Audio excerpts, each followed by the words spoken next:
गुरु म्हणजे आहे काशी, साती तीर्थ तयापाशी.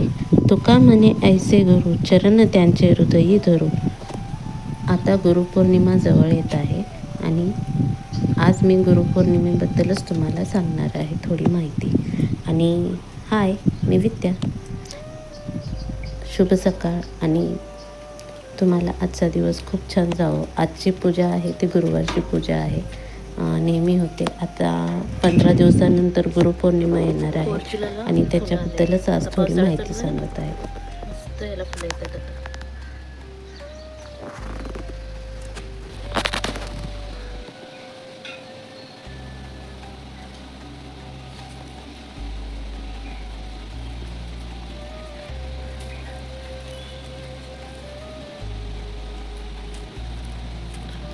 तुळशीच्या ज्या मंजुळा आलेल्या असतात ना, त्या तोडायच्या, म्हणजे नवी तुळस यायला मदत होते. पालवी फुटायला पण मदत होते. आता ह्या ज्या जुन्या मंजुळा आहेत ना, ह्या आता ह्याच्यामुळे परत नवी पालवी फुटत नाही, म्हणून ह्या काढून टाकायच्या. ह्याचा आपण यूज चहामध्ये वगैरे पण करू शकतो. आता पावसाळ्यामध्ये देवाला वाहून झाल्यानंतर परत चहामध्ये टाकून ह्याचा चहा करून प्यायचा किंवा काढा करून पिऊ शकतो. हे पांढरी भोकड, हिला पण आज फुलं आलं.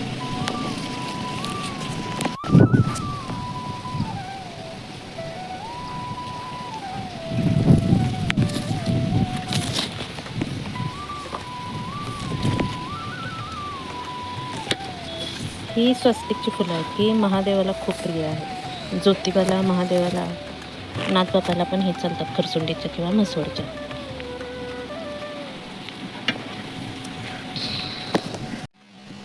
ही आहे नागवेल. नागवेल म्हणजे विड्याचे पान आपण म्हणतो, खाऊचे पान म्हणतो आणि पूजेमध्ये हे खूप वापरले जातात. पण ह्याचं आयुर्वेदिक उपयोगही खूप केला जातो. विड्याचं पान हे उष्ण असल्यामुळे वात व कफ विकारांमध्ये ते उपयोगी आहे. विड्याचे पान उष्ण असल्यामुळे वात कफ विकारामध्ये उपयोगी आहे. डोके जड होणे, दुखणे, सतत शिंका येऊन नाक गळणे अशा सर्दीमध्ये पाती, चहाच्या काड्या, धने, आले, मिरे याबरोबर विड्याची 2 पानेही टाकून त्याचा चहा केल्यावर आपल्याला सर्दी खोकल्यामध्ये फरक पडतो. तोंडाला जर दुर्गंध येत असेल तर विड्याचे पान वापरले जाते. विड्याची पक्की पाने देठासकट खावीत, याने पोट साफ होते. घशामध्ये कफ साठून आवाज खरखर, जखमांवर उपयुक्त. पान गरम करून बांधल्यास जखम लवकर भरते. विड्याच्या पानाचे खूप महत्त्व आहे आणि त्याची नेहमी यूज मी तरी करते, तुम्हीही करत जावा. आणि नक्की आता ह्या पावसाळ्यामध्ये तुम्ही विड्याचं पान आपल्या घरामध्ये लावू शकता. ह्या वर्षी गुरुपौर्णिमा 28 जुलै 2026 संध्याकाळी 6:30 वाजता आहे. पौर्णिमा तिथी चालू होते आणि समाप्ती होते रात्री 8 वाजून 5 मिनिटांनी. आणि गुरुपौर्णिमेचे महत्त्व काय आहे तर व्यास पौर्णिमा, हिला व्यास पौर्णिमाही म्हणतात. हा दिवस महाभारताचे रचयिता महर्षी वेदव्यास यांचा जन्मदिवस म्हणून साजरा केला जातो. आपल्या आयुष्याला योग्य दिशा देणाऱ्या सर्व गुरूंबद्दल, शिक्षकांबद्दल आणि मार्गदर्शकांबद्दल कृतज्ञता व्यक्त करण्याचा हा दिवस आहे.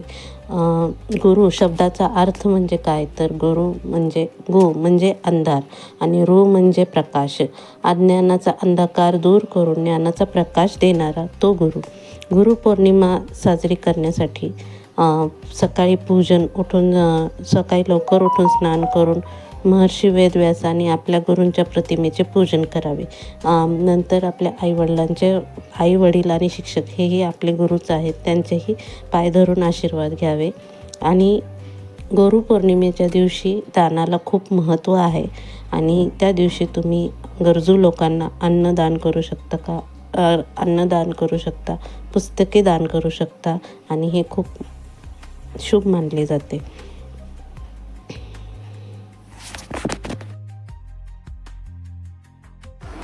मी स्वामी समर्थांना खूप मानते. अक्कलकोटचे श्री स्वामी समर्थ महाराज हे भगवान दत्तात्रयांचे पूर्ण अवतार मानले जातात. स्वामी भक्तांसाठी गुरुपौर्णिमाचा दिवस म्हणजे आपल्या सद्गुरूच्या चरणी कृतज्ञता आणि संपूर्ण शरणागती व्यक्त करण्याचा सर्वात मोठा उत्सव असतो. भिवू नकोस, मी तुझ्या पाठीशी आहे हा अंतिम अभयदान.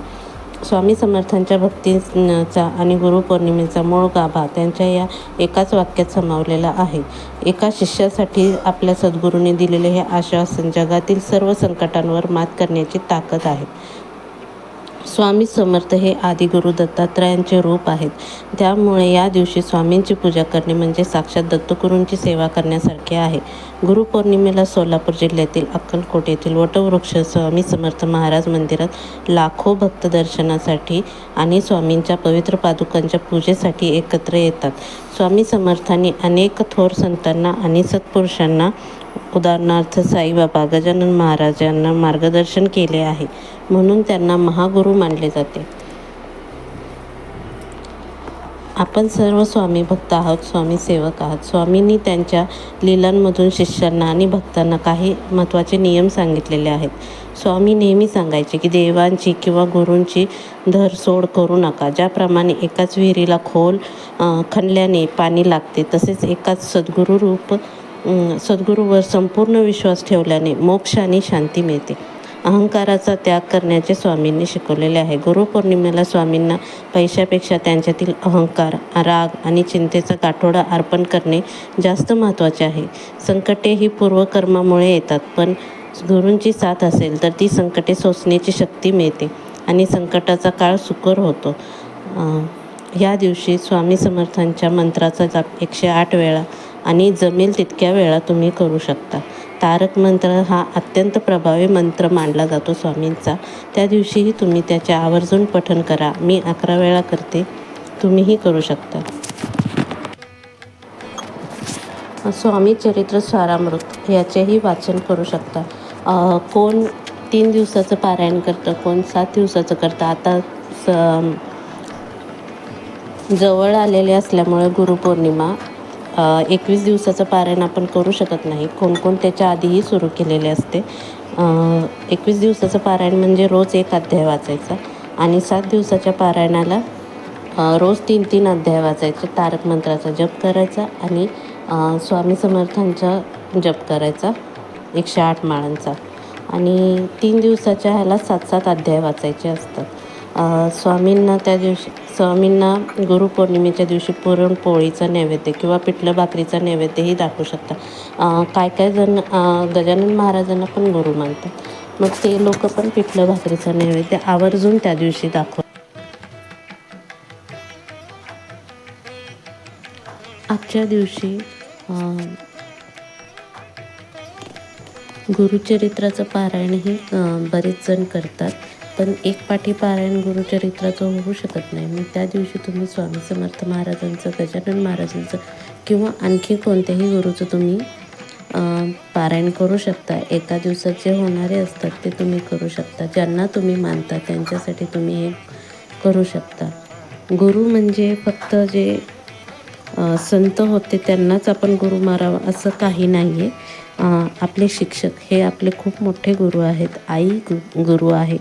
सगळ्यात पहिली गुरु आपली आई असते आणि आईशिवाय दुसरं दैवतच नाही आहे जगामध्ये आणि तिला जर गुरु मानलं तर त्याच्यासारखं मोठी गोष्टच नाही आहे. गुरु म्हणजे केवळ शिकवणारी व्यक्ती नाही, तर आपल्या विचारांना आणि जीवनाला योग्य दर्शन देणारा शिल्पकार म्हणजे गुरु. एक उत्तम गुरु म्हणजे तुमचे विचार बदलू शकत नाही, पण ते तुमचे विचार बदलण्यासाठी तुमचे मन नक्कीच प्रगल्भ करू शकते. तुमच्या आयुष्यातील वाईट काळ हाच तुमचा सर्वात मोठा गुरु असतो, कारण तोच तुमच्या आणि तुमच्या विचारात खरा बदल घडवून आणतो आणि ह्याच्यातूनच वाईट काळातच आपल्याला आपली माणसं कळतात. गुरुचे जे सांगितलेलं ज्ञान असतं ते पुढे घेऊन जाण्यासाठी आपल्याला मदत होते.